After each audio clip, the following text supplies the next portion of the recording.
Bincang bersama.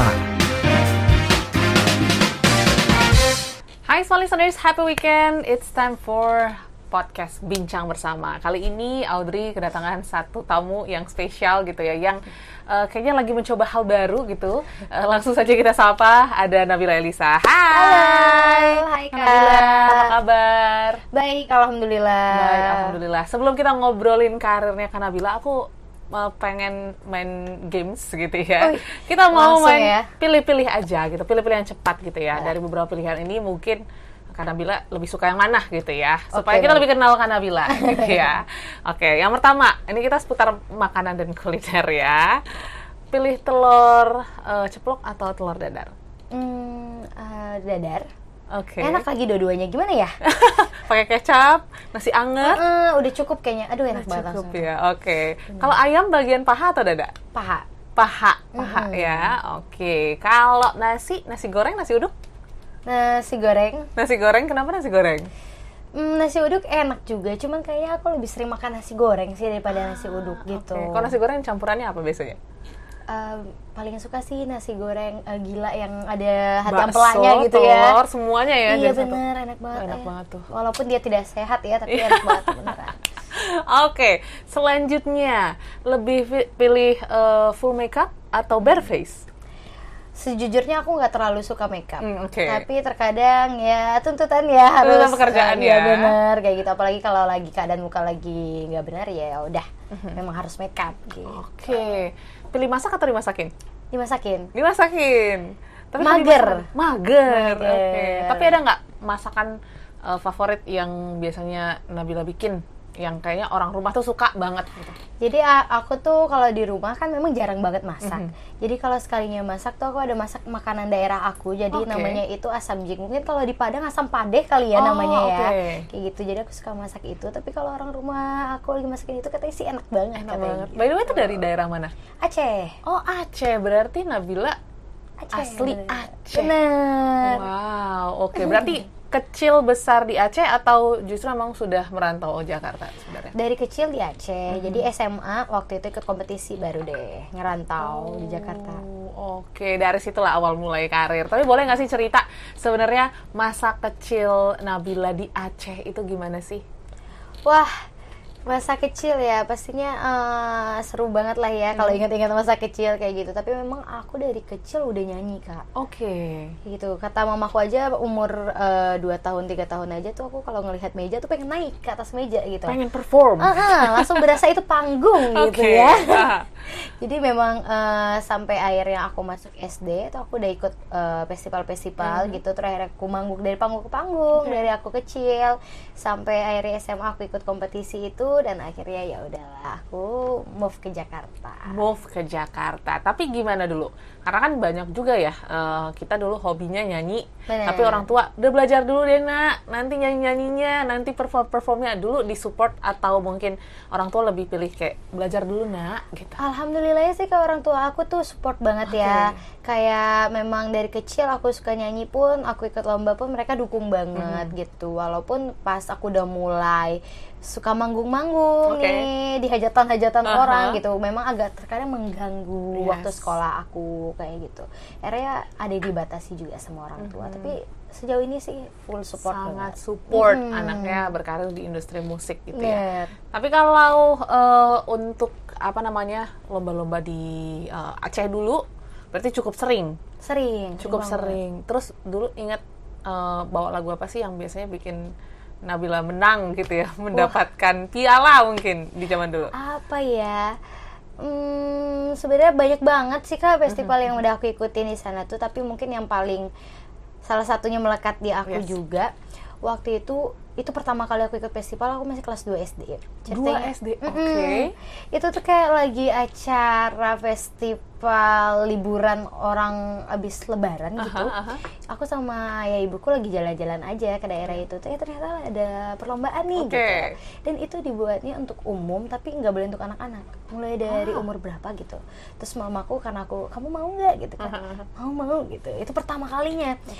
Jadi sebenarnya umur nggak nyampe, tapi ibuku bilang ke panitianya kayak ya udah biarin aja anak saya cuma mau nyanyi doang coba-coba aja gitu, kok, coba-coba gitu. aja gitu. Malah juara. Oh, oke.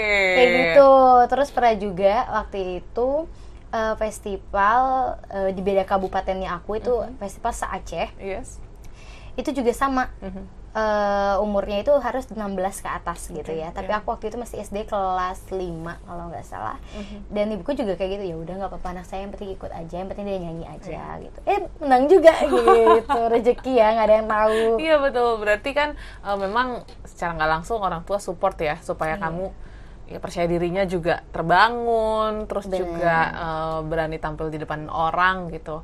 Tapi kalau dari kecil emang punya cita-cita jadi penyanyi kah? Setelah mengikuti festival-festival yang ada di Aceh dulu atau gimana? Bahkan agak ini ya, agak geli sih sebenarnya ceritanya ya. Tapi mungkin gak tahu kenapa dari dulu setiap ditanya Nabila tuh cita-citanya apa gitu, aku jawabnya jadi artis. Gitu. Padahal anak kecil ngerti apa ya sih sama jadi artis gitu ya, cuma karena ngelihat sering di TV mungkin. Tapi aku setiap ditanya jadi artis. Mungkin pas udah mulai besar sih baru kayak ditanya pengen jadi apa, baru deh jadi apa ya, bingung jadi apa karena malu sama teman-teman. Tapi memang dari kecil ditanya pengen jadi artis, sampai kayak kakekku sendiri aja tuh kayak bilang ke mamaku kayak, waduh anakmu kalau nggak jadi artis nanti takutnya gila nih gitu. Dari kecil nih pengennya jadi artis gitu ya. Oke, jadi semua keluarga juga mungkin tahu ya kalau Nabila pengennya jadi artis. Tapi ya alhamdulillahnya sekarang bisa terrealisasi seperti itu. Tapi aku penasaran gitu karena dari beberapa musisi yang kita undang tuh jarang banget yang ada dari Aceh gitu. Oh gitu ya? Iya, sebanyak dari Kalimantan, dari Sumatera, dari Jawa gitu. Tapi apa sih yang mungkin misalnya sekarang Nabila udah stay di Jakarta gitu, yang bikin Nabila kangen sama Aceh itu apa? Wah sering banget sih.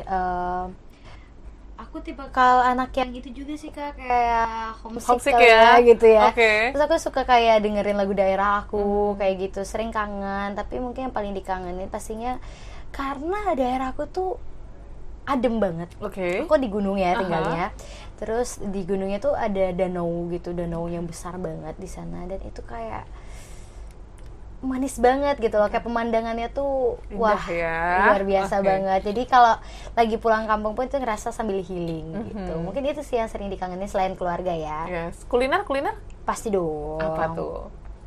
Banyak, ya itu salah satunya yang aku sering masak di rumah gitu ya, karena kan di sini nggak ada jual ya. Iya jarang ya, biasanya kan kalau di sini makanan Aceh ya ayam tangkap, mie Aceh, pada gitu-gitu ya. Nasi Aceh ya. Bener.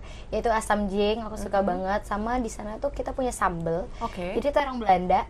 Kalau orang biasa orang Belanda di jus kan? Iya, di Medan di jus. Di jus. Kalau kita dijadiin sambel. Pakai nasi. Seger banget tuh kayaknya tuh. Aduh, aku kebayang tapi penasaran tapi bingung ya. Oke, berarti ya itu ya. Berarti Nabila cukup lama stay di Aceh, berarti sampai usia 16 tahun. 16 dan akhirnya move ke Jakarta, gimana awal ceritanya?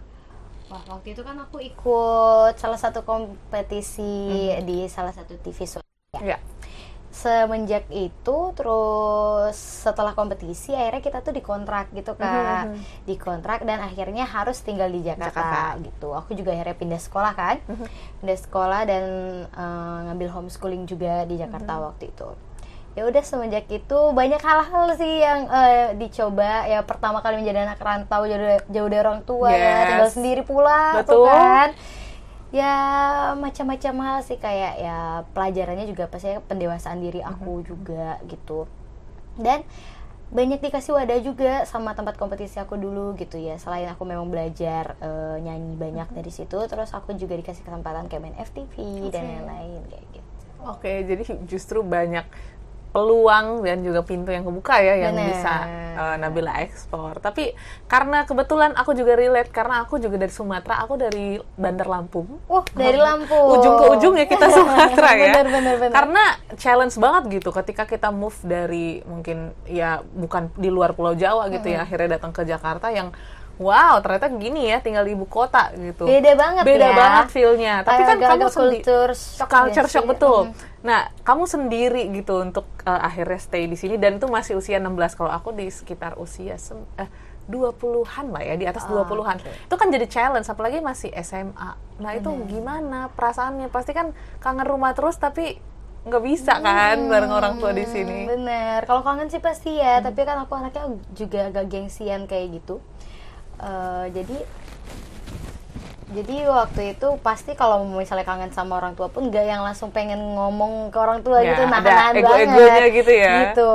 Terus pada waktu mulai-mulai kayak gitu mungkin yang agak membuat shocknya juga di sana kan kayak di Aceh tempat aku ya. Aku Acehnya tepatnya di Takengon di Gayo. Oke.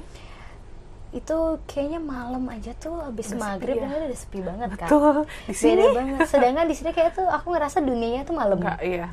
Kalau pagi dan siang itu ya udah dunia kerja. Betul. Aku mikirnya kayak gitu. Kalau bisa nongkrong dan lain-lain itu kayaknya enaknya malam di hari, sini. iya, Jadi betul. sedangkan di sana tuh kita ya malam itu tempatnya istirahat gitu. Sama banyak sih hal-hal yang kayak bukan shock yang buat aku kayak waduh kok kayak gini banget enggak, tapi kayak oh ternyata kota besar kayak gini ya. Yes. Lebih kayak gitu. Beradaptasi lagi gitu ya dengan suasana yang baru. Tapi so far nyaman di Jakarta? Nyaman dong. Nyaman sekali. banget. Berarti total udah berapa tahun nih di Jakarta? 6 sampai 7 tahun lah. 6-7 tahun. Wow, dan akhirnya juga karir mulai dari situ. Tapi boleh nggak sih ceritain setelah akhirnya kamu ikut kompetisi musik tadi, terus juga sempet main FTV gitu ya. Sempet nggak kayak, apa seru juga ya main FTV, apa seriusin ke acting ya gitu? Pernah nggak kepikiran? Itu pernah terjadi sih. Jadi semenjak lulus kompetisi terus mencoba hal-hal baru sampai FTV dan lain-lain, bahkan aku lebih sering syuting Oke. pada saat itu ya. Sampai orang yang bilang ada orang sebagian yang nonton FTV, aku malah nggak tahu kalau aku tuh penyanyi. Wah, oke. Kayak gitu. Berarti Karena banyak seringnya scene-nya di TV ya. bener, lebih sering muncul di acting gitu Yes. dibandingkan nyanyi. Bahkan teman-teman aku aja sampai kayak di lokasi syuting, kadang mereka tuh nggak tahu kalau aku penyanyi gitu, karena aku lebih sering syuting. Agak kehilangan jati diri sedikit lah ya. Tapi ya memang karena lahirnya dari dunia musik, Betul. ya pasti hatinya tetap di musik juga ada gitu. Tapi aku so far aku sangat menikmati perjalananku belajar di acting juga sih. Oke, tertarik lagi nggak untuk terjun? Wah, mungkin. Bismillah. Bismillah. Tapi kan pasti karir di musik juga terus mengalami perubahan-perubahan juga gitu ya. Yang dulu mungkin Nabila sendiri genrenya berbeda dengan yang sekarang nih, yang single yang baru gitu. Bener. Kenapa sih akhirnya mencoba hal baru lagi di di masa karir yang mungkin sudah dibangun tuh dengan genre yang sebelumnya? Wah, ini baik banget sih pertanyaannya kayak gini sebenarnya. Mungkin kalau dibilang aku pindah genre itu kayak shock banget juga sih gitu ya. Tapi memang aku mau milih jalan ini juga, mencoba hal baru lah ya pastinya, nge-challenge diri aku sendiri. Karena memang dukungan dari sekitar juga sih Kak. Jadi kayak bahkan kayak suami aku aja, dia tadinya pas syuting bareng dia nggak tahu kalau aku penyanyi dangdut. Oke. Karena menurut dia pas di lokasi kalau lagi gitaran nyanyi suara aku ya udah pop aja. Dia nggak tahu kalau penyanyi dangdut. Jadi kayak banyak support juga dari lingkungan, kayak ternyata Nabila bisa loh nyanyi pop ya. gitu ya, bagus juga. Terus ya udah akhirnya sekarang karena udah disupport juga sama lingkungan, ya udah aku mencoba hal-hal baru lah gitu. Ya siapa tahu bisa multi genre gitu ya kan? Kenapa tidak? Betul. Ya kita coba. Tapi karena kan banyak ya stigma penyanyi dangdut ya hanya bisa nyanyi aja gitu. Terus juga kalau pop ya mungkin justru nggak bisa nyanyi dangdut gitu. Nah ini cukup challenge nggak untuk menampilkan jati diri yang baru gitu ya, sisi berbeda lah dari Nabila Elisa sendiri di mungkin mata pendengar yang udah biasa dengar kamu tuh nyanyinya dangdut gitu. Bener. Pasti challenge banget. Bahkan kayak aku pertama kali ngeluarin single terbaru aku ini, ini kan benar-benar pure pop banget gitu ya, nggak ada dangdut-dangdutnya sama sekali. Jadi kayak mungkin yang udah ngikutin aku dari lama tuh kayak wah ternyata Nabila bisa pop juga ya, kayak gitu. Ada yang menganggap kayak gitu, pro kontra lah Kak. Ada juga yang kayak tapi aku lebih suka dengar Nabila nyanyi dangdut gitu. Jadi mereka punya penilaiannya sendiri-sendiri kayak gitu. Tapi menurut aku ya nggak apa-apa gitu ya. Collab antara dangdut dan pop kan itu kayaknya belum ada sih ya. Luar biasa. Itu jadi mungkin inspirasi untuk Nabila untuk bikin album seperti itu, multi genre gitu ya.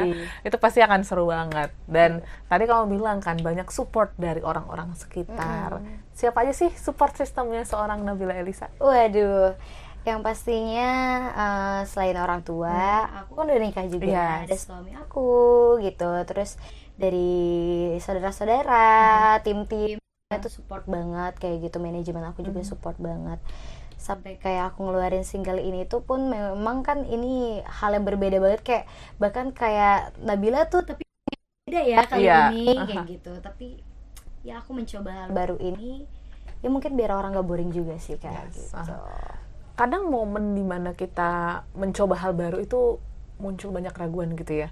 Takut nggak diterima lah, atau takut aduh nanti nggak konsisten lah dan lain sebagainya. Kamu ngerasain hal itu nggak, Nabila? Coba boleh sharing nggak? Bener banget. Tadinya kan aku ngerasa mungkin kalau aku nyanyi karaoke atau apa dengan lagu pop aku pede-pede aja. Tapi begitu aku mau ngeluarin single dengan genre pop, sebenarnya ada ketakutan tersendiri gitu loh. Ntar aku nyanyinya ini banget gak ya, ke bawah dangdut gak ya, atau apa, atau pendengar aku yang selama ini udah tahu aku di dangdut bisa nerima gak ya, macam-macam sih Kak, kayak gitu. Tapi menurut aku ya selagi aku menampilkan karya-karya yang insya Allah bagus kayak gitu, insya Allah semoga bisa diterima sih sama teman-teman semuanya. Oke, cerita dikit nih, ini kan pengalaman pertama gitu ya untuk akhirnya merilis sebuah single pop. Boleh cerita mungkin orang-orang yang berperan di dalam lagu ini dan gimana cerita lagu ini akhirnya tertulis ataupun terilis lah ya. Hebat di Matamu. Benar. Silakan. Hebat di Matamu. Jadi sebenarnya ini ditulis sama suamiku sendiri, ciptaan suamiku sendiri. Yang tadinya dia buat lagu ini tuh terinspirasi karena dia tuh lagi mondok lah ya sama temen-temen ya, para cowok-cowok gitu. Salah satu ada kata Korean juga di sana. Ya mereka lagi ngobrol-ngobrol aja, ngobrol-ngobrol santai sih sebenarnya, kayak ya kan kita sebagai kepala keluarga, sebagai suami, apapun yang kita lakuin ini pasti kan untuk keluarga, ingin hebat di mata keluarga kayak gitu. Akhirnya suamiku langsung terbesit, wah hebat di matamu, wah lucu nih gitu. Akhirnya dia nulis liriknya, buatin nadanya, sampai rumah dia nunjukin nih sama aku, nih aku punya ada satu lagu nih gitu, boleh nggak minta tolong nyanyiin gitu, nanti aku mau dengerin ke teman-teman aku gitu. Ya udah pas aku nyanyiin, dengerin, wah kalau liriknya bagus banget, relate banget, nadanya juga menurut aku oke gitu. Terus aku mikir kayak ya udahlah ngapain dikasih ke orang, tuh aku aja gimana gitu. Ya udah akhirnya lagunya untuk aku, sampai kayak akhirnya aku juga discuss sama tim-tim.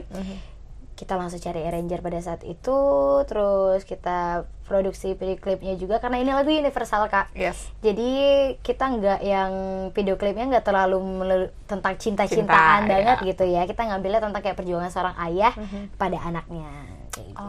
Oke, wah menarik ya. Ternyata ini bisa dikatakan kado suami ke istri gitu. Waduh, bisa begitu kali ya. Tapi menarik gitu kan, yang diangkat mungkin kalau dari secara video klip ini lebih ke ayah ke anak gitu ya. Tapi kan ini yang nyanyikan perempuan. Gimana bawain perasaan tersebut gitu ya, hebat di matamu. Mungkin Nabila boleh cerita kali pengalamannya. Kalau aku sendiri sih pas pertama kali mau recording lagu ini, mungkin kebiasaan kali ya, aku tuh nyanyi mungkin kalau kayak dangdut kan harus power gitu ya, atau nyanyi yang kebiasaan lagu-lagu yang emosional gitu. Tapi lagu ini kan lebih ke tentang bercerita gitu ya, kayak penyampaian kasih sayang. Mungkin challenge-nya untuk aku itu sih Kak, di saat recording lagu ini pun aku harus kayak bait per bait, per tutur katanya tuh aku harus bener-bener iya bener, pakai rasa banget gitu. Bahkan pas recording kita tadinya belum kepikiran yang kayak video klipnya akan tentang ayah dan anak banget gitu. Tapi ternyata pas dibuat video klipnya kayak itu mewek banget. Apalagi kan aku juga udah kehilangan ayah gitu kan ya, jadi keinget lah masa-masa dulu sama ayah kayak gimana. Jadi kayak waktu mau promo sama mau rilis single ini juga aku kirim ke beberapa teman-teman penyanyi dan pemain FTV atau pemain sinetron kayak gitu. Salah satunya kan Titi Kamal tuh, itu nangis banget gara-gara aku tunjukin lagunya sama video klipnya, tapi aku kasih satu pertanyaan dulu di awal kayak, kakak tuh pengen hebat di mata siapa sih? Jadi setiap mereka ditanya dengan pertanyaan itu pasti langsung kayak, wah kok gitu sih pertanyaannya gitu. Sebagian belum ditanya langsung kayak, jangan gitu ntar aku nangis gitu ya. Benar-benar bombay gitu. Ternyata kan setiap kita ini pasti ingin menunjukkan yang terbaik kepada orang-orang yang tersayang kita gitu. Bahkan aku sendiri lagu ini menemukan satu penyampaian sih Kak. Ternyata lagu ini tuh bukan hanya bisa untuk orang yang kita sayangi doang gitu. Ternyata bisa untuk tuh kayak tentang kita bisa mencintai diri kita sendiri juga. Oke. Pertanyaan ke Titi Kamal, kebalikin ke kamu. Kira-kira kamu pengen terlihat hebat di mata siapa? Waduh, dibalikin nih. Dibalik dong. Yang pastinya selain memang ingin bahagia di orang sekitar ya, keluarga, suami, mungkin aku udah pernah bilang juga sebelumnya, aku tuh mungkin pengen hebat di mata diriku sendiri sih Kak. Karena aku anaknya insecurean gitu. Aku anaknya agak ya tidak pede lah gitu. Terkadang aku mencoba sesuatu hal aja tuh aku masih ragu-ragu kayak gitu. Seharusnya kalau aku ngerasa kayak ya udah coba aja dulu gitu ya. Tapi ya itu, keraguanku itu yang membuat aku kadang patah sendiri gitu. Nah, semoga aku dengan lagu ini juga aku bisa lebih mencintai diriku sendiri sih. Amin, amin. Ini juga semoga untuk mendengar hebat di matamu gitu ya, bisa mungkin refleksikan kepada diri sendiri sehingga kita bisa lebih mencintai diri sendiri. Seperti itu. Oke. Dan ini juga menjadikan single Hebat di Matamu menjadi single pertama di lagu pop versi Nabila gitu. Tapi sebelumnya terakhir rilis lagu itu berapa tahun yang lalu atau beberapa bulan yang lalu? Setahun yang lalu sih. Aku terakhir rilis single itu tahun 2023 Januari kayak gitu. Akhirnya baru ini rilis lagi Hebat di Matamu gitu kan. Tapi memang belakangan ini atau memang singleku dari pertama pun gak pernah yang bener-bener dangdut banget gitu, gak pernah Kak. Pasti kayak dangdut pop, dangdut Melayu. Terus yang 2 tahun ke belakang ini juga pop Melayu gitu, pop religi, pop Melayu. Tapi yang bener-bener pure pop banget. Di sinilah. Oke, teman-teman yang dulu mungkin yang di kompetisian dulu ataupun yang kenal Nabila ya sebagai penyanyi dangdut gitu ya, sempet kaget nggak sih? Ternyata oke juga nih nyanyi lagu pop gitu. Mungkin kalau teman-teman yang udah biasa sama aku mungkin tahu gitu ya, tapi mungkin yang nggak biasa dengerin aku nyanyi pop mungkin lagi kayak wah Nabila ternyata sekarang mencoba hal baru ya pop kayak itu. Bahkan kayak ada teman-teman netizen juga yang kayak wah Nabila kok gitu sih dibesarin di dangdut malah sekarang nyanyi pop gitu ya. Macam-macam lah. Tapi aku anggap ya udah mungkin mereka punya pandangannya masing-masing kayak gitu. Dan aku juga mencoba challenge ini kan tidak mudah gitu. Mencoba hal baru aja. Iya, kamu harus apresiasi diri kamu untuk mencoba hal baru itu kan nggak mudah gitu ya. Dan ternyata dapat respon yang positif juga itu satu hal yang baik untuk dirinya Nabila gitu. Tapi nextnya gitu ya, kira-kira kepikiran nggak untuk nyanyi pop lagi? Atau kayaknya boleh deh diseling-selingin? Atau jangan-jangan udah punya planning nih ya, ke depannya akan rilis lagu A, B, C, D? Pastinya udah, kita tuh udah nyiapin single terbaru juga. Ya mungkin kita mau genre apa ya? boleh dipilih gitu ya? Boleh, nanti pokoknya tungguin aja. Mungkin aku juga akan lebih mendalami di genre pop juga gitu, karena ini kan ibarat aku baru anak bayi nih ya Kak, di pop, jadi harus banyak belajar juga pastinya. Ya mungkin aku akan mengeluarkan beberapa karya di pop juga mungkin, atau nanti kembali ke dangdut sebagian gitu. Ya salah satu inspirasi aku itu juga Dato Siti Nurhaliza mungkin kayak gitu, karena kan menurut aku dia itu wah popnya luar biasa, tapi Melayunya juga luar biasa kayak gitu. Kenapa kita tidak bisa melahirkannya seperti itu gitu. Walaupun genrenya beda tapi tetap karakternya sangat kuat ya. Mungkin itu yang nanti Nabila bisa dalami gitu ya sebagai seorang penyanyi. Dan tadi kalau kita balik lagi ke proses lagu Hebat di Matamu, kan lagu ini ditulis sama suami gitu. Berarti suami punya ketertarikan juga di dunia musik. Kamu punya ketertarikan juga nggak sih karena ngeliat suami nulis-nulis lagu gitu ya? Kamu juga jadi pengen nulis lagu gitu, atau memproduksi lagu kamu sendiri, atau seperti apa? Atau kayaknya suami aja deh, nggak apa biar kita bagi-bagi gitu tugasnya. Pastinya pengen juga lah nulis, karena kan terkadang kalau ada ide tuh kayak wah aku juga suka sih kayak ada ide, langsung buka nota HP gitu ya, langsung kayak wah nemu nih lirik gini. Tapi memang kalau suamiku itu tipikal orang yang dia percaya dirinya luar biasa banget. Jadi kayak memang aku ketemu sama dia tuh ya saling melengkapi ya. Aku insecurean di anaknya kayak nggak boleh kayak gitu, ayo kayak gitu. Kalau dia itu tipikal kayak oke, misalnya aku bilang aku tuh pengen ada lagu tapi yang temanya gini gitu.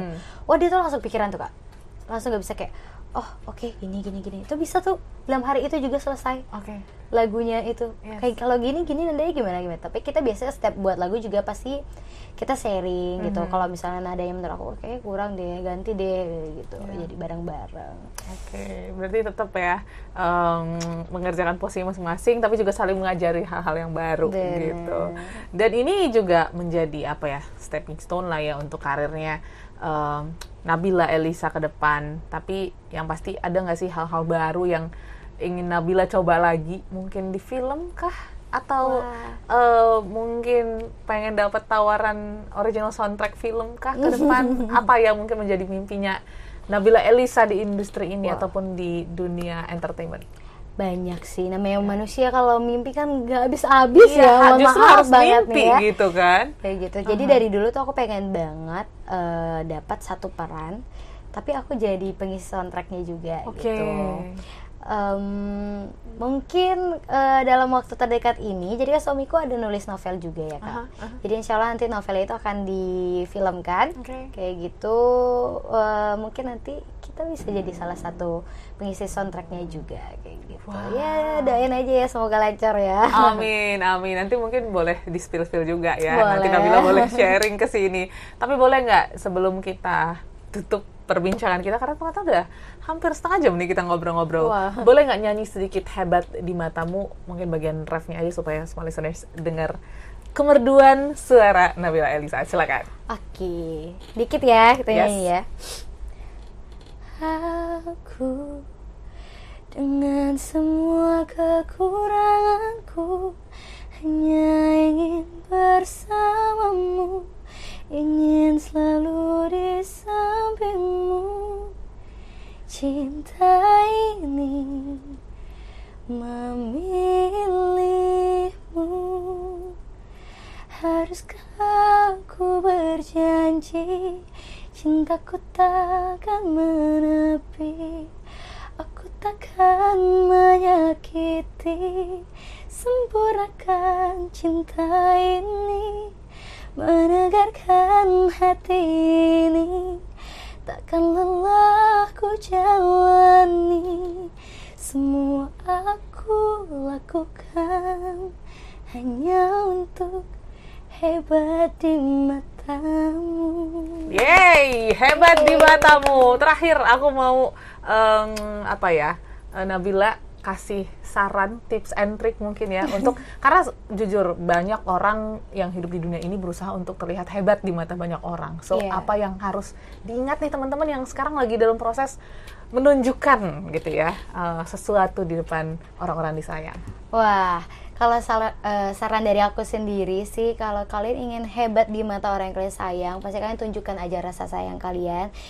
Kalau dari aku sih setulus mungkin aja, menjadi diri kalian sendiri aja. Yang penting kalian bisa peka sama keadaan lingkungan kalian, buat mereka sebahagia mungkin sebisa kalian. Nah, yang penting tidak memaksakan diri gitu. Betul, setuju, harus tulus dan pastinya mengungkapkannya itu dengan jelas gitu. Karena kan kadang ada ya orang kayak nggak jelas sayang tapi nggak nunjukin, ya kita bingung ya. Betul, jadi bingung untuk orang-orang yang akan ditunjukkan kehebatan itu. Jadi so thank you Nabila Elisa, semoga juga dari single terbarunya ini bisa menunjukkan jati diri yang baru. Amin. Dan versi terbaru lah ya dari Nabila Elisa, dan semoga ke depan juga karirnya bisa terus menemukan hal-hal baru gitu ya, dan mewarnai industri musik Indonesia. So thank you Nabila Elisa. Semua listeners bisa langsung dengerin juga single-single Nabila Elisa, khususnya Hebat di Matamu, di seluruh digital streaming platform, dan juga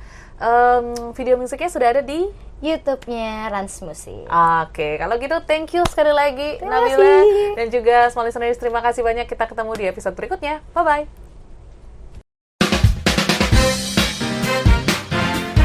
Bincang bersama